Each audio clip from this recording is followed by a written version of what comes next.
مرحبا وأهلا فيكم بقناتي. اليوم رح شارك معكم وصفة فاهيتا الدجاج. رح أحتاج لكيلو من صدر الدجاج مغسول ومصفى. هلا رح أخذ صدر الدجاج وأقسم كل نصف منه لنصفين مثل ما موضح بالشكل لحتى أحصل على طبقة رقيقة على شريحة مثل ما موضح بالفيديو تماما. رح اخذ النصف الثاني كمان رح اقسمه بشكل عرضي لحتى احصل على طبقتين او على نصفين، وبنحاول تكون سماكة مثل بعضها، نحصل على طبقة شوي أرق لحتى تساعدنا هلا لما بدنا نقطع بشكل طولي تكون عندي القطعة شكلها طولاني وبنفس الوقت ما فيها سماكة رقيقة مثل ما موضح بالضبط. هلا هون بعد ما انتهيت من تقطيع كل الكمية قطعتها بشكل طولاني ومثل ما انكم شايفين سماكتها ما سميكة أبدا. هلا رح انقلن على وعاء تاني ورح انزل التوابل عليهن. توابل او بهارات الفاهيتا هنن ملح، فلفل اسود، فلفل احمر، 7 بهارات، ثوم بودرة، زنجبيل بودرة، واوريجانو. رح انزلن على الخليط ورح انزل كمان عصرة من الليمون الطازج، ورح احط ملعقة كبيرة من معجون الفلفلة او دبس الفلفلة، وحوالي ملعقتين كبار من زيت الزيتون. رح تلاقوا المقادير كلها مكتوبة بصندوق الوصف. هلا رح نخلط هاي التوابل بشكل كتير منيح مع صدر الدجاج، ومنخليها ترتاح مدة ربع ساعة لبين ما صدر الدجاج يتشرب من هاي التوابل. هلا بهي الأثناء رح نحتاج للفلفلة الملونة، رح نقطعها بشكل طولاني مثل ما موضح بالشكل. رح احتاج ل3 حبات فلفل ملونة وبصلتين حجم صغير، رح اقطعها كلياتها بهذا الشكل.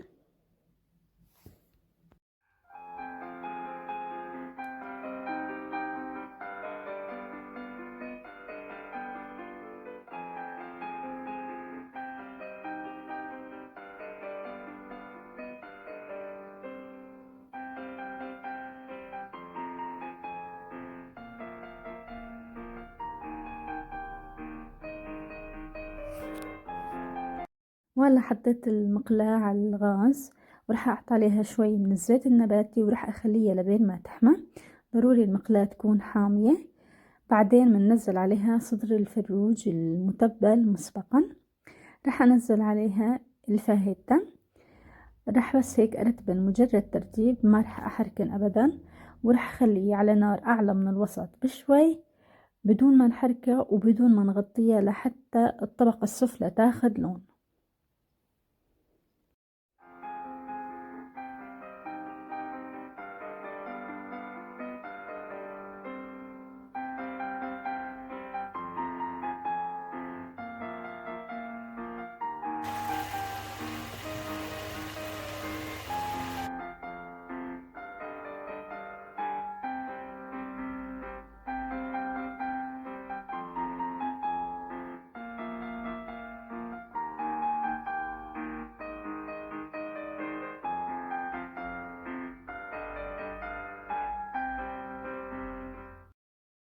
هلا بعد ما الطبقة السفلى أخدت لون قلبت على الطرف الثاني، الطرف الثاني كمان أخد لون مثل ما موضح بالشكل. هلا هون فينا نحط الخضار المقطعة مسبقا. رح أحط الفلفل الملونة والبصل المقطع مسبقا، ورح أضيف عليهن كمان 3 ملاعق كبيرة من الذرة الصفراء. إذا كان متوفر بنحط معها بتطلع على أصولها وكتير طيبة، وإذا مو متوفرة ما في أي مشكلة. هلا رح أخلط الخضار مع الفاهيتا بشكل كتير منيح. بعد ما نخلطن رح أغطي المقلاي لحتى الخضار تاخد استواء.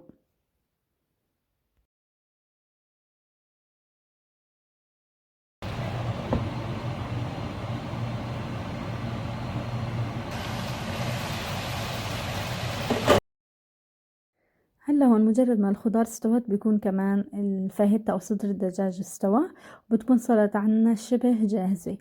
بس ضل إنه نحط شوي من الموتزاريلا نرشها على وجه الفاهيتا، طبعا كمان اختياري، إذا مو متوفرة ممكن تستغنوا عنها. أنا قطعت شرائح الموتزاريلا لقطع صغيرة ورشيتها على وجه الفاهيتا، وهلا رح أغطيها بس شي إنه تذوب الجبنة عليها. وهيك هذا هو الشكل النهائي، صارت جاهزة. ريحتها وشكلها بشهي عن جد. وصفة بسيطة وسهلة وكتير لذيذة. التقديم ذوق شخصي، كيف بتحبوا تقدموها. فيكم تقدموها هيك مثل ما هي، ممكن بالخبز العربي أو التورتيلا. أنا استخدمت خبز الصمون الإسفنجي. ممكن تسووها سندويشات. حطيت كاتشب بالخبزة وحطيت كمية من الفاهيتا. تتقدم بطرق عديدة وكلياتها طيبة. الذوق والاختيار بيرجع لإلكم. قدمت جنبها أو معاها البطاطا المقلية، كمان كتير بتتماشى معاها.